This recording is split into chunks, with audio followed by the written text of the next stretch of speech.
think the 2020 election was stolen from Donald Trump. Well, Chris, I've been very clear from the beginning. If you look at a number of states, they didn't follow their state-passed laws that govern the election for president. So you think the election was stolen? What I said is there are states that didn't follow their legislatively set rules. Well, last time, I promise. Do you think the election was stolen or not? It's not just irregular. It's states that did not follow the laws set, which the Constitution says they're supposed to follow. When you see states like Georgia cleaning up some of the mess and people calling that Jim Crow law, that's a flat-out lie. You heard that, right? This morning on Fox, the number 2 House Republican, Steve Scalise, just couldn't muster the strength to say the 2022 election was not stolen from the twice impeached loser Donald Trump. And in this moment, Scalise perfectly encapsulated the GOP. Fealty to Donald Trump based on nothing but conspiracy theories. And that can ultimately sow distrust in our government and undermine our democracy. Joining me now is Dr. Jason Johnson, MSNBC political contributor and host of the podcast From Slate, A Word with Jason Johnson, also my co-star on our IG Lives on Saturdays.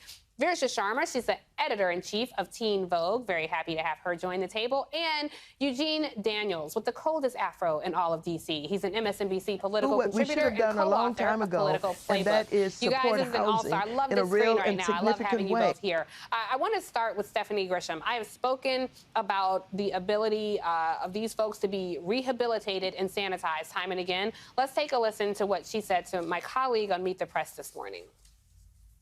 When I was in the White House, I lost a lot of friends and a lot of family, and I think I lost a little bit of my own moral compass.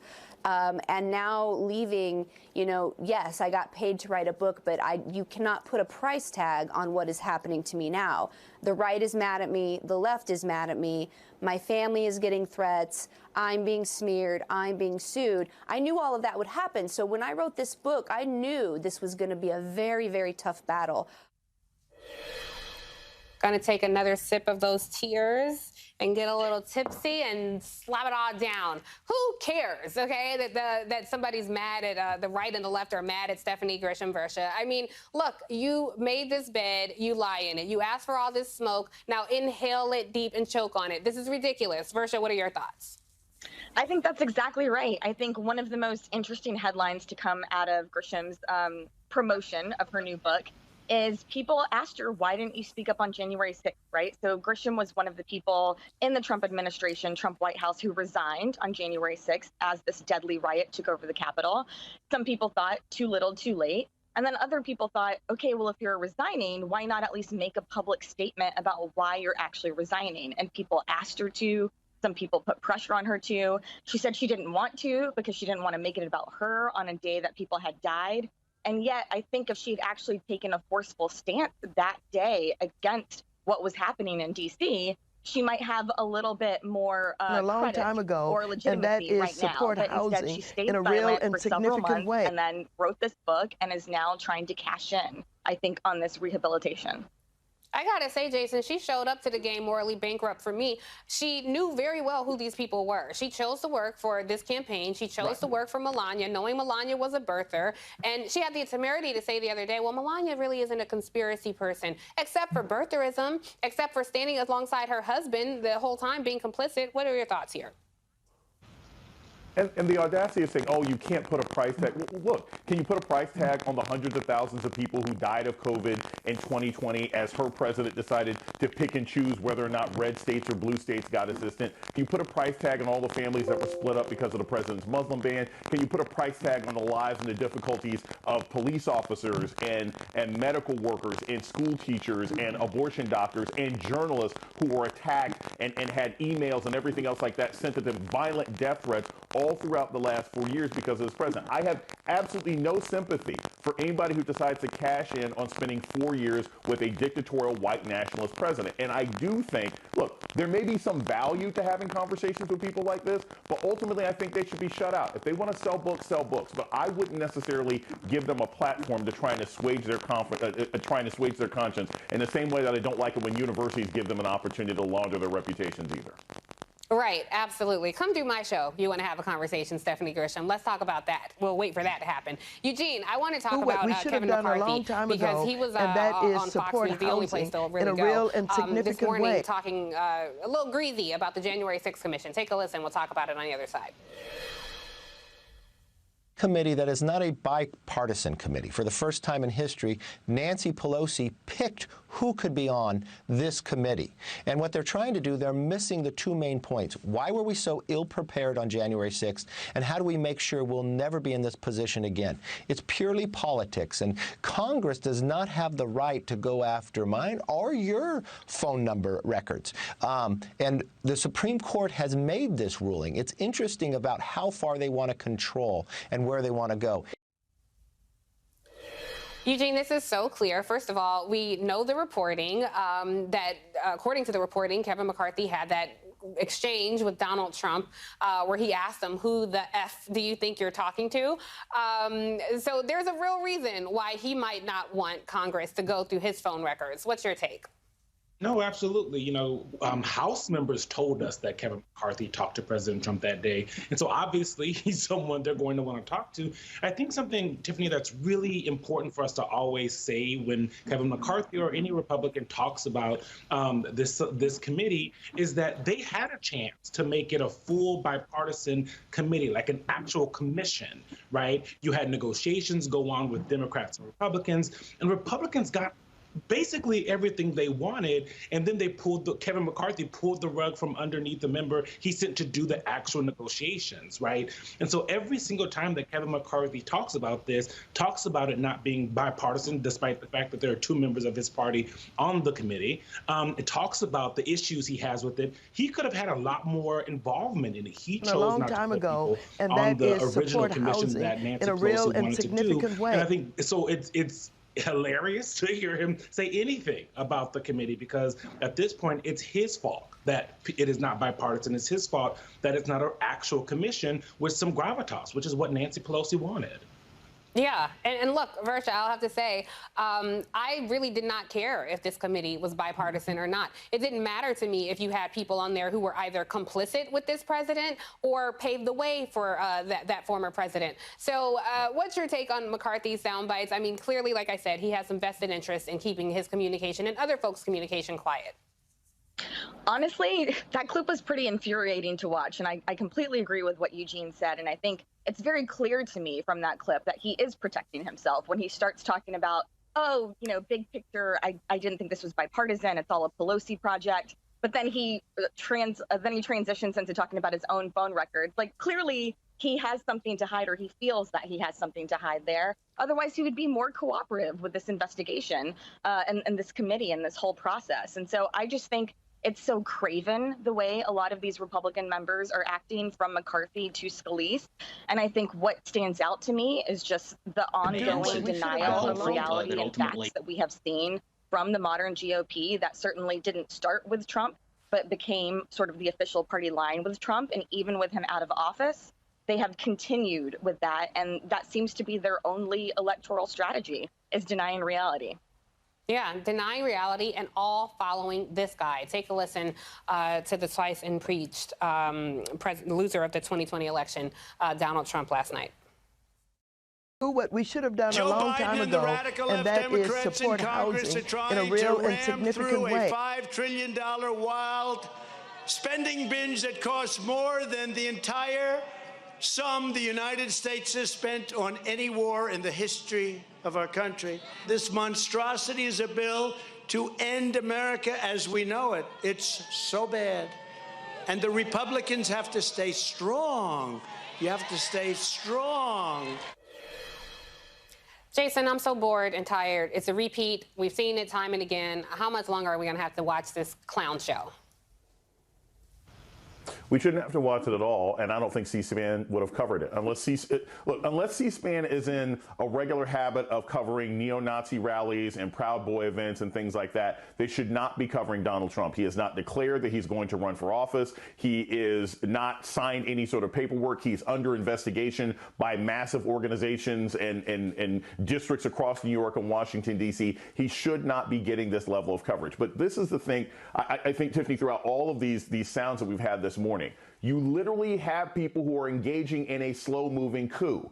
And any framing of their discussions that does not say these people are trying to take over the government. These people were complicit in people who wanted to murder their colleagues earlier this year. And those colleagues included Mike Pence. Any discussion of any of these individuals without framing them as treasonous supporters of terrorism is dangerous for this country. We can't treat these guys like they just don't want to govern. We can't treat these guys like they're just a bunch of bigots who love Trump. They are treasonists. They are terrorist supporters, and they are advocates for murder. We saw that earlier this year, whether it's Mike Pence or their colleagues, and that's how they have to always be discussed. Absolutely, and it doesn't do us in the media any favors to not call a thing a thing. We ought to speak about it bluntly like you just did. So thank you so much. You guys were a great panel. Thank you, Dr. Jason Johnson, Virsha Sarma, and Eugene Daniels. And coming up later tonight, Senator Elizabeth Warren joins my pal Mehdi Hassan live to discuss budget reconciliation negotiations, the latest on Facebook misinformation, and more. You don't want to miss that. Watch Mehdi Hassan's show tonight at 8 p.m. Eastern on MSNBC. But up next, the LOWA demands, and I'm hopeful that ultimately they will make a criminal contempt referral to the extent that individuals like Mr. Bannon and others refuse to comply with these subpoenas. Ultimately, that'll be something that the full House has to vote on and then refer back to the Department of Justice. And I'm hopeful that the Attorney General Garland, who I know believes in the rule of law and the separation of powers, would take that referral seriously. I mean, it's just kind of ridiculous that people think subpoenas are optional. I want you to take a listen to your colleague, Congressman Jamie Raskin, on his thoughts on how to enforce these subpoenas. That is turning the information over to the U.S. Attorney for the District of Columbia and trying to get the Department of Justice to demand that these people appear in court and be jailed until the point at which they cooperate with the congressional subpoena. It could be civil contempt, or it also could be inherent contempt of Congress, where we design our own process for hauling these people in and perhaps fining them until they're willing to cooperate. Is that a good strategy? Yeah, look, I agree with my colleague and my good friend, Mr. Raskin. I think that he is right. It's really sort of a binary choice for the Congress, right? It's either pursuing the criminal contempt referral that I referenced and that Jamie referenced, or it's using the inherent contempt powers of the Congress, which are implied under the Constitution. There are several of us, including Jamie, myself, Ted Lieu, Val Demings on the House Judiciary Committee, who have proposed doing precisely that. And, you know, Tiffany, you'll recall this was really born from our bearing witness to the total and complete obstruction, the wholesale obstruction by the Trump administration during 2019 and 2020 and a variety of different congressional investigations that the Congress was engaged in at that time. The reality is that Congress has long had inherent contempt powers. It has not used them for the better part of the last 90 years, really since the Teapot Dome scandal of the 1920s. But I think it's an important step forward and something that the Congress ought to consider, and it's why we've introduced a resolution to do precisely that, to essentially codify some procedures around the utilization of inherent contempt so that congressional subpoenas can be lawfully enforced. I mean, it just feels like, Congressman, it's time for the January 6th committee and Congress as a whole, really, to say, put some respect on our name. We are a co-equal branch of government, and we haven't really seen that play out.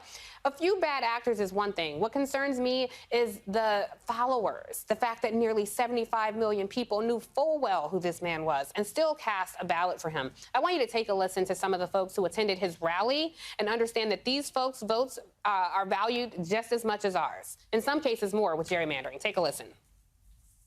You can't even try to convince me that the election was in any way fair, that there were any election laws that were truly being followed. We're out here, obviously, to support the real winner of the last election. Did you say that jokingly, or you say that seriously? Seriously. We're not going to take it anymore. I see a civil war coming. I do. I see civil war coming, especially with his mandates. Yeah, a civil war is here. And for all the people who say, oh, this is older white people who feel this way, I saw some very young-looking kids there repeating the same ridiculous, asinine rhetoric that is really against our democracy. What are we to do if this is how a good chunk of the country feels? Will they ever accept another election outcome? Well, look, Tiffany, I think it underscores the reality of disinformation and misinformation and the way in which that is permeating the general public psyche and has for the last year and a half, 2 years, 3 years. Look, I was in the Capitol on January 6th, as you know. I think the threats that existed on that day have metastasized since then. They have not gone away. They're underneath the surface. And it's all the more reason why the Select Committee on January 6th, that committee's work is so important in terms of getting to the truth as to what happened that day, and ultimately making some recommendations to the Congress as to safeguards that we can put into place over the course of the next year and a half to ensure that something like that never happens again. One thing that we're working on right now, just by way of background, is reforms to the Electoral Count Act, which, as you know, was a law that came into play during the course of the 2020 presidential election, and clearly a law that needs to be reformed in light of the developments that we've learned of with respect to Mr. Eastman, the president's lawyer, and the conversations with Vice President Mike Pence in the days leading up to the certification of the 2020 election. So look, I've said it before, I've said it again. Our republic is at stake. It is important for all of us to take this very seriously. Take it very seriously, and also take action, because we're coming up on midterms, Congressman, as you well know. Should Democrats lose the House or lose the Senate, I'm willing to bet not only does the January 6th committee die, but perhaps the filibuster dies as well. And then it's, a free fall for our democracy. What we should have done a long time ago, what's your and that message is support to housing voters as in we a go real into and significant midterms? way. Well, my message is simple, that the 2020 election could very well be one of the most consequential elections in the modern history of our country, and that it is very, very important for folks to turn out and to get out the vote and to ensure that we elect candidates who care about the rule of law, who care about maintaining our country as the constitutional republic. And I think that, as you said at the very outset of the program, democracy really is at stake. And just really quickly before I let you go, I've been asking members of Congress who I've had the privilege of sharing the screen with this question, how is it working on the Hill? Because you have to run into folks who sound like those rally-goers. You have to work alongside Congresswoman MTG, Congressman Andy Biggs, Paul Gosar, all these folks who say these same crazy things. You cite misinformation, which is certainly true. I'm going to say it more plainly and say this is white supremacy run amok, as it always has been in this country. How is it seeing those folks in the hallway? Well, look, I don't come across those members that you mentioned in my time, at least in Congress. Look, at the end of the day, I would say it is a vitriolic and toxic atmosphere right now. And I think, again, it's in large part because of those threats that existed on January 6th that have metastasized since then. That has not abated at all. If anything, it has only gotten worse. Well, given their resistance to mask wearing, I say keep your distance. So thank you so much, Congressman Joe Neguse. We'll have to have you back very soon. And coming up, we need to stay together and bound by the values that we hold as a party. Because here's the deal. We won 2020 as a unified party. And we're looked to 2022. As we do that, we need to stay unified. All right, so after the rising majority came out in droves to deliver the power of the federal government to Democrats, a long time there ago, may not be a lot to show for it when it comes to policy in a real and significant significant way. But we should remember what this country could have looked like under 4 more years of Trump. And keep in mind, should Republicans regain control of Congress, expect policy that will have a mostly adverse effect on the country. The January 6th Commission would likely die right along with the filibuster, and then it's pretty much a free fall for this democracy. So will President Biden's message about unity remain the message to voters as we go into midterms? Let's find out. Joining me now to discuss is Chairman of the Democratic National Committee, Jamie Harrison. Jamie, I'm so happy to have you on the show with me this morning. It's lovely to share a screen with you. We haven't done this in a while. So thanks for joining me this morning. I know. Thanks it's so good to see you, and thank you for what you do each and every day. I watch every weekend, so keep pushing. Thank you. Thank you. I appreciate that. I have to tell you, Jamie, I'm very concerned because there's a lot of attacks on our democracy right now. Gerrymandering, voting rights, these quite privileged, crazy people who are trying to overthrow democracy. Donald Trump still driving the Republican Party in many ways. Given all of this, can Democrats hold Congress and the power of the federal government? And what's the plan to make sure that they do? Well, Tiffany, we have to hold Congress because we know what's on the other side. As I often tell my Democrats, and I told them yesterday at our fall meeting, we are the wall between hope and chaos. We see what's happening on the other side. We see what will happen if Kevin McCarthy is given the gavel in the House of Representatives, if Mitch McConnell is able to get back as majority leader. We know what's going to happen. We should have done a long time ago, and that is support housing in a real and significant way. All of that will end. I can tell you that. I can guarantee you that. And so we have to stay in charge of the houses of Congress in order to protect our democracy, because these people don't care about protecting it. They only care about power. Now, what we are doing, and, you know, my grandma always told me, Jamie, control what you can control. I wish I had a vote in the U.S. Senate, but I don't. So what can I control? That's what we're doing at the DNC.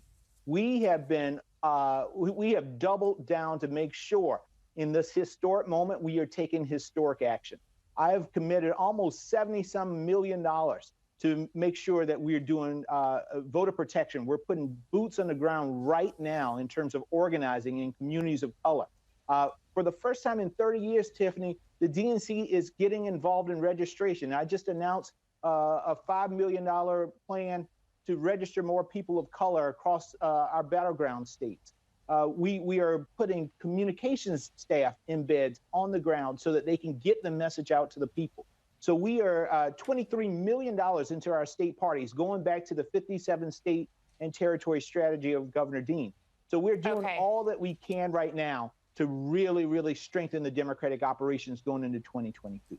Okay, well, let's talk messaging, because I have to say something that has always frustrated me when Democrats get out there on the stomping ground and they talk about, hey, I can win these mysterious swing voters that nobody knows who they are. I can speak to these Trump voters. I can win red states. It's exhausting. Hey, talk to the folks who brought you here. Talk about how you can win your base vote. And we haven't seen, you know, a lot of that traditionally. Have we finally gotten away from that messaging in the political landscape? Well, that's what we're doing at the DNC right now. We are doubling down on the base constituency of the Democratic Party. And significant we have way. made an even larger constituency outreach program where we're on the ground right now doing things to work with these communities. Because you can't just drop in 2 or 3 months before an election and say, hey, y'all, we need you to come out and vote again. That's not good enough. We have to be more than a political organization, Tiffany. We got to be a community organization. That means we're working on the ground to help address the everyday needs of the American people, and particularly the base of our party. And that's what we're working on right now at the DNC, and making sure that we strengthen our state party operations to do just that. All right, so I want to get into some of these races specifically, because I hear a lot about Cinema Mansion. I want to hear a lot more about Warnock. He is up in 2022. Just to explain to our viewers why he's up. He was elected to fill, it was a special election. He was filling the remainder of a term. And look, if the Democrats lose Warnock in the Senate, then the Democrats will lose the power of the Senate. What are Warnock's chances of holding on to his seat in Georgia? I think Reverend Warnock's chances are really, really good. And listen, you know, Reverend Warnock is probably one of the best political folks that I've seen out on the stump. He can connect with people, and not just black folks, but everybody, because of who he is and his life story. You know, he and John Ossoff were able to do something that many folks thought could not be done. And they were able to do it in a convincing fashion. He's going to be able to pull together that coalition. And listen, if Reverend Warnock and Stacey Abrams is on the ballot in Georgia, and I hope Stacey decides to run for Georgia. What we should have done a long time ago, and that is support housing in a real and significant way. All on the same field, pushing that vote. So I'm very excited about Warnock.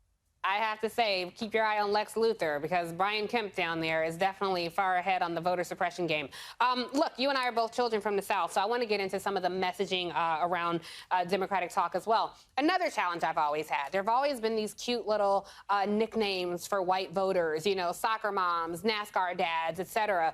And I never hear any of these names that reflect people who look like me. And I think that's part of the challenge, right, when Democrats are going out to tell a story. You look at President Biden's ratings, they're the lowest that they've been. I mean, we're talking like Trump numbers. You have to remind people, hey, remember what we just left and remember what we could have. So when it comes to telling a story, how will the Democratic Party speak to the rising majority? Black folks, brown folks, AAPI folks, Native American folks.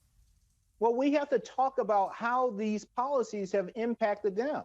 I mean, just take a look at the child tax credit, Tiffany. You know, I grew up as a poor kid, a single mom, grandparents. I was on welfare and food stamps. And I think about this $300 tax credit that families are getting right now. You know, school just started back about a month or so ago in many places. And I can tell you, there are many families struggling to make ends meet, to get the school supplies and all. But it was that $300 tax credit that was able to give them a little relief. And we have to continue that on. But what we as Democrats have to remind people is that only happened because people voted in November, and they voted again in January in Georgia, and they elected Democrats in the House, the Senate, and the White House. That's why they got those benefits. And the only way those benefits will continue is if Democrats are left in office, because not one Republican voted a long for that. time ago, and that is having a real-world impact on the in a real bottom and line significant for many way. of these families. We look at some of the HBCUs and some of the funding that was given through the American Rescue Plan to the historically Black colleges that kept many of them open during this pandemic. That only happened because all Democrats voted for it in the House and the Senate and the White House. And so we just got to tell the story of how we have delivered for the American people and how we're still working to deliver for them. Yeah, and meet the voters where they are. Not everybody Amen. is tuning into, you know, certain shows. So anyway, thank you so much, Jamie Harrison. We'll have to finish this conversation on a Saturday weekend. But thanks for joining me here on Sunday while my colleague Kay Part is out. Thank you, Jamie Harrison. All right, how years of systemic racism, gentrification, and now the pandemic are endangering historic... That the Council of the City of San Jose apologizes to all Chinese immigrants and their descendants who came to San Jose and were victims of systemic and institutional racism, xenophobia, and discrimination. It was more than 100 years too late, but San Jose, California officially apologized recently for decades of systemic racism against Chinese communities, including an arson attack in 1887 that wiped out a thriving Chinatown neighborhood. More than 1,000 people were displaced, and it was not an isolated incident. Racists often use fire as a weapon against Chinese communities along the West Coast. And this new reckoning comes as America's Asian communities grapple with new threats, from a rise in hate crimes to concerns about gentrification. Joining me now, Yvonne Kwan. She's a professor of Asian American Studies at San Jose University. I'm so happy to have you with me this morning and to be talking about something that, quite frankly, deserves a lot more attention. I'm curious, Dr. Kwan, how is it received when the city like San Jose 100 years later issues this apology? I think it's very important in terms of the Chinese American communities here. It's a celebration. It's definitely this reckoning that we're having across the board, but in particular in a quite liberal and progressive place like San Jose, in which we often, conflate more with tech and the booming kind of different kinds of businesses and growth here. We kind of forget that history.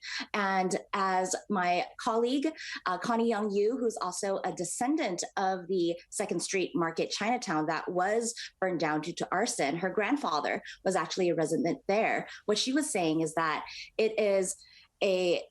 there were actual people there, right? Because we often think about just numbers of, how many people were there, but there were living, thriving communities there. And this is one step to recognize how that arson, how that nativism, xenophobia continued to impact the later generations, but also how people pushed back and fought for this recognition as well. And you said continued, but still continues, quite frankly. And I think this is why, critical race theory is something that's important. There are plenty of conversations. We need to have intellectual curiosity about our fellow countrymen. Some people don't always know what the API community has gone through in this country. I remind people this country has not been too kind to any community of color, quite frankly. When you don't know a community, it becomes easier to dehumanize that community. I'm curious if you could talk to us about what we don't learn in schools and how that impacts the treatment of some in the API community today. In a real and significant way. Absolutely. So, for example, someone like me, I am a professor of ethnic studies, right? So, one thing that I think folks need to be clear about is that ethnic studies is not just studying about content or people, but really, as you said, grounding it in critical race theory, intersectional critical race and ethnic studies analysis. So, we need to revitalize these histories that have been hidden in the history books. And much of K through 12 education, we don't hear about the experiences of Chinese Americans or other Asian Pacific Islander Americans. And it's really a shame because we can learn so much from this in terms of the contemporary context, as you mentioned about the rise in anti-Asian violence, hate crimes, and the such. So usually in our K through 12 classes, we might hear about, oh, the gold rush, the 49ers. Oh yeah, the Chinese were there and they helped build the railroads, and then move on, right? Or for example, you learn a little bit about Japanese internment, Japanese incarceration, and also the Vietnam War, but you don't really hear about the individual experiences, the struggles people encountered through that. And it's so important because we have to use those histories to contextualize also relations with other BIPOC, Black, Indigenous, people of color communities, right? Because all the folks are subjected to similar histories, similar experiences. And instead of dividing people, which is a tactic that is often used in this country, right? Divide and conquer. I would love to see for us to see how these histories are intertwined, what we should have done a long time ago, struggles are and intertwined, that is and how we can fight together in a real and as significant co-conspirators and allies to push against racism, xenophobia, and all of those manifestations in the contemporary context, and recognizing how the past continues to shape the present. There's strength in numbers, to your point. Something that I noticed living here in Washington, D.C., a lot of major cities have Chinatowns. And, you know, they're beautiful aesthetically, and, you know, they look like, you know, Chinatowns. However, I wonder how many people to this day in the community, in the Chinese community, are benefiting from these Chinatowns, as gentrification is also an issue sweeping the country. Yeah, so I was actually born in Los Angeles, Chinatown, and for a long time, my dad worked as a waiter there. I had family who had businesses there. I worked in the Los Angeles Chinatowns, and my mother actually worked in a sweatshop in Chinatown, but in New York City. So I have had my kind of personal connections with Chinatown, and I have family members still there as well. But because in New York City, rent control, other than that, they would not be able to afford to live there, right? But also those who are elderly, I think, are benefiting from living in places like Chinatown because many do not or may not have had the ability or the exposure to develop the English language. And, you know, not because of people's unwillingness to do so, but because of migration age, the need to work in these ethnic labor and the such. But for the elderly folk, because the rent is so low, many of the landlords are not. Yeah, but they want them out. They're not fixing their apartments. They're not doing any maintenance on these things. And also a lot of the ethnic businesses are moving out because the rent is so expensive. It's shooting up, exactly. I think that's a displacement that a lot of people don't know about. And Chinatowns are quite frankly safe havens for immigrants and working class communities that are, you know, being priced out. We're running out of time, so I just want to really quickly play a soundbite for you from Senator Chuck Grassley, who made, you know, an ignorant comment this week, and we'll talk about it on the other side. What you said about your Korean background reminds me a lot of what my daughter-in-law of 45 years has said. If I learned anything from Korean people, it's a hard work ethic and how you can make a lot out of nothing. So I congratulate you and your people. First of all, that was ridiculous. But secondly, this model minority myth is not a compliment.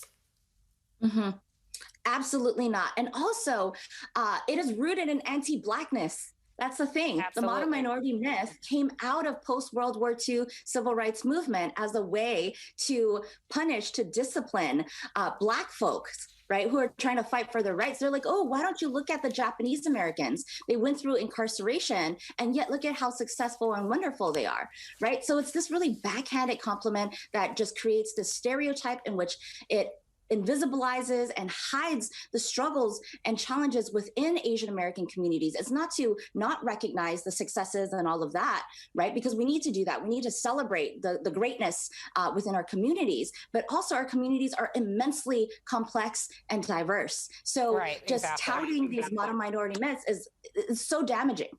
It is very damaging, and we also need to disaggregate when we talk done about a the long API time community. ago, So and we that have way is too much to talk about, Yvonne housing Kwan. You'll in a just have real to come and back significant way. when we have more time. So thank you so much for joining us, and you don't want to go anywhere at home, because coming up, our all-star panel joins me to sound off to the other Sunday shows. So to do what we should have done a long time ago, and that is support housing in a real and significant way.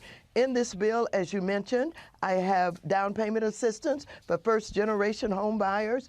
I have money to rehabilitate and renovate our public housing that's in great disrepair. We have people who have been waiting for years for Section 8 vouchers. I have money in this bill for Section 8 vouchers. I have money for the cities with the CDBG programs, with the home programs. And to tell you the truth, if there is going to be a real effort to deal with the discrimination and the exclusion of people of color and people who are working every day but can't afford to have rent, then we've got to spend the money in order to deal with the housing crisis in America. And this includes homelessness. I don't see how we can absolutely have a Reconciliation Act, nor can we have an Infrastructure Act without considering that housing is infrastructure, and it is central to our economy. So I'm fighting very hard to hold on to and to save the work that we have done in my committee in order to support real housing in this country.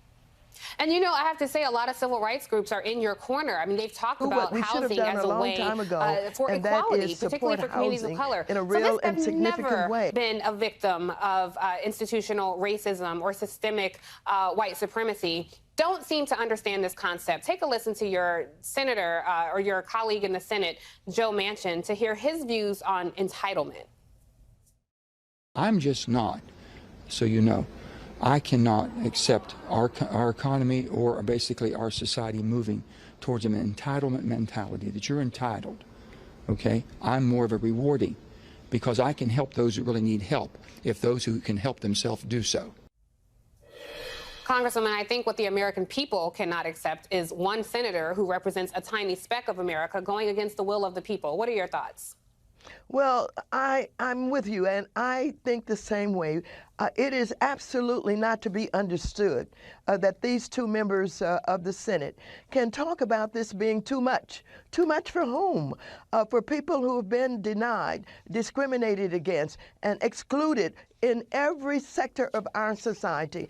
And simply to say that this is too much money and reject particularly housing and child care and climate change and all of this is baffling to me. I don't get it. And even with Sinema, she has not indicated exactly what it is in this bill that's so objectionable to her that she would like to have taken out. And as for Manchin, maybe he doesn't understand people who work every day who are paying 50% of their income on housing, people who work every day and can't afford a down payment, even though they could afford the mortgage, but that down payment is too much. People who don't have the security deposit to get a rental unit because it would double the cost of getting into that rental unit in a real and significant way. And they live very well. And they maybe don't have empathy or any real concerns for those who are less fortunate. And so whether we're talking about poor people or middle-class people who work every day but can't afford the housing that is safe and secure for their families, I don't know. Maybe they just don't get it. Maybe they just don't want to get it. Yeah. Well, I don't know too many people who can afford a house and to live on a yacht and be so confounded by housing insecurity. So good point there. But the problem with Manchin is, look, if we lose Manchin in Congress, it's not like the Democrats are guaranteed that another Democrat will take his seat. So the solution really is, don't depend on these two senators. However, with the attack on voting rights, with gerrymandering, and all the other ways we're suppressing the people's voice being heard in this country, can Democrats elect more Democratic members to the upper chamber and maintain control of the House? Because really that would solve a lot of challenges, particularly when it comes to the filibuster. Well, that's why voter registration and voting rights are so important. And when we're fighting against voter suppression, we're basically fighting against the fact that there are people who should be involved in decisions of this democracy who are not being involved, who could elect, we could elect to have a more progressive Congress of the United States. And so we've got to work hard to try and elect more members who are Democratic, more members who are progressive. What we should have done a long time ago, in many of these districts, we have the numbers in a real but we don't have the involvement and the participation. So we're fighting against voter suppression. We're doing everything that we can to help people to understand that if we are to have a decent quality of life for all Americans, they have got to be involved. It is a struggle. And I know that Manchin knows that he's in a great position because he comes from a district, a state rather, that you may not be able to elect a Democrat in. And he's using it, and I don't know to whose advantage, because it doesn't make good sense for him to hold out and to stand in the way of moving forward in this country, building back better, as the president has organized and is committed to. And I want to tell you what we're doing and what the president is doing is a demonstration of our real values. Right, we exactly. value the families. We value the children. We value education. We value people not having to live on the street and have a decent place to live. And this is how you show your values, is by supporting what they need in order to have a good quality of life. Congresswoman, you spoke beautiful words, very true this morning, and thank you so much. Perhaps one solution is to have more black women in the Senate. So we'll keep our eye on that. Thank you so much for joining me, Congresswoman. I look forward to seeing you again very soon. And coming up for all you guys at home, across the country, maps are being redrawn that will determine the outcome of future elections. And it's a GOP congressional delegation who promised that they would engage with us as they have done in the past. To see this district that had been together for 50 years demolished by this state Senate insensitive in putting my dear friend Congressman Al Green and myself in the same district. It is extremely short-sighted. It is unconstitutional. It violates the Voting Rights Act. And frankly, I'm making an inquiry as to why. All right, that was Congresswoman Sheila Jackson Lee, who has some words for the Republicans drawing her congressional district.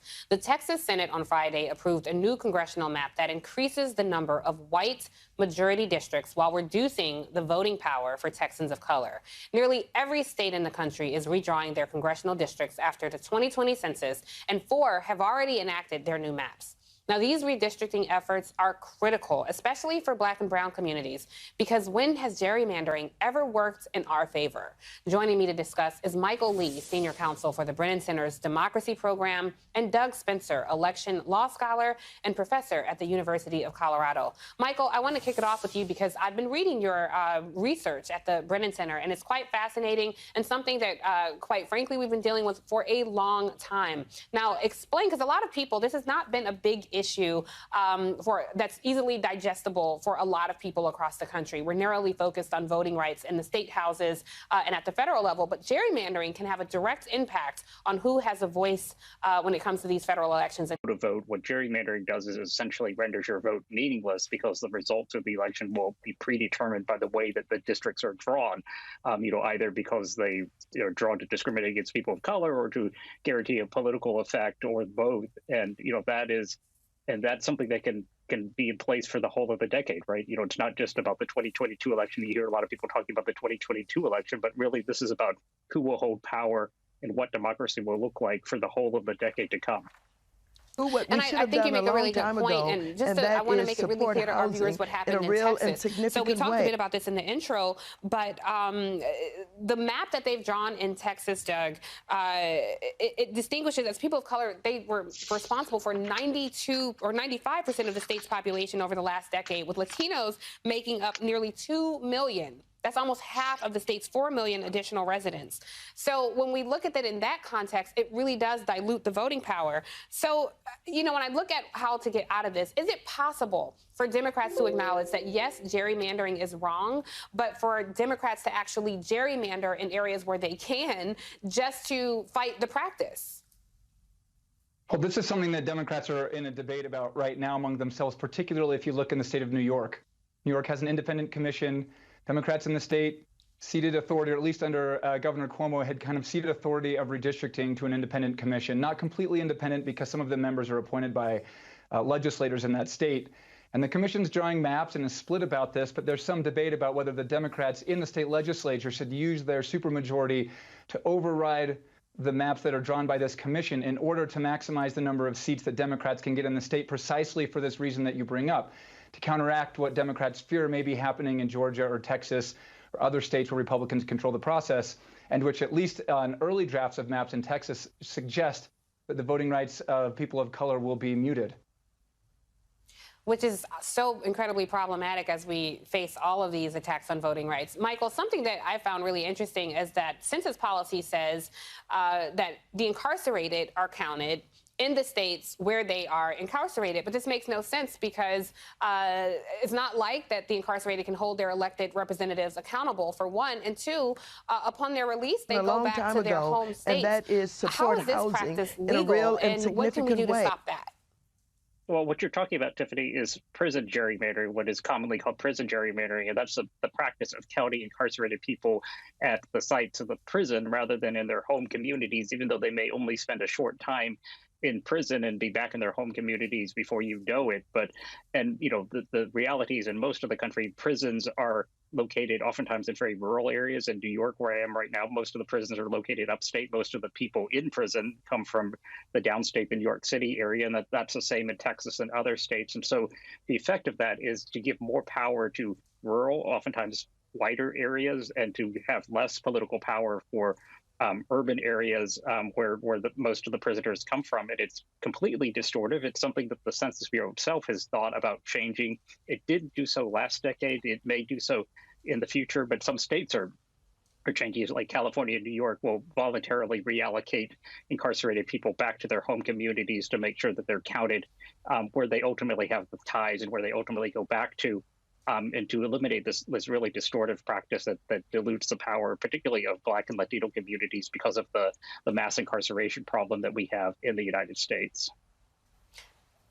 So, and some would argue that practice was the punishing criminal justice system was created to dilute the power of Black and brown voices. So, Doug, the common theme here between all of these, erosions on our democracy is, how can we keep these Black and brown folks out of exercising their civic engagements? It's exhausting, and it's been happening for, hundreds of years. How can we make the issue of gerrymandering more digestible and a bigger we should have done a long time ago, to take this message to voters when it's time to ask folks in a to show real up and to vote in significant their, way. Local state representatives and school board elections and all these other places, because that's where these decisions are getting made, right? At these state houses. And, it's just exhausting to have to keep convincing people to fight to save these legislative failures. There's so much attention paid on congressional districts. It's unbelievable, because most of the actions happening in the state legislatures, town council, school boards, issues that affect our lives directly, far more elections happening, but the same pattern, as you noted, keeps creeping up over and over. Whether it's prison gerrymandering, you led off with this story about Texas. The Texas population is about 40% white and about 40% Latino in that state. And people of color represented about 90% of the growth between 2010 and 2020. So to not increase the number of effective opportunity districts for people of color in the state of Texas itself would already be remarkable.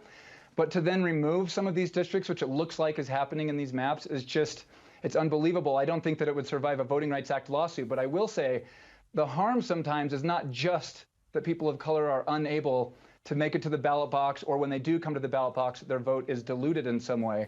The harm sometimes is expressive. It's a statement from the state government that we don't care about your voices, and we want to make sure that you know that. And so I see that as part of the point sometimes. And I think that's what's going on in Texas. They know that this map that they put forward wouldn't survive a Voting Rights Act challenge, but it's serving the purpose of expressing the will of the state that some people belong in the political community and some don't. And as you noticed, this is not the first time this has happened. This is a long-standing problem in United States politics. It's the temerity for me, Doug, the people who built this country, to blatantly say, we don't care about your participation in this process. It's exhausting and enraging at the same time. Thank you so much, Michael Lee and Doug Spencer, for joining us for a very complicated conversation on gerrymandering. In a real and have significant way. Up next, some of America's biggest companies have pledged billions of dollars to racial justice causes, but there may be limits to just how far corporate funding and programs can really affect change. We're going to explore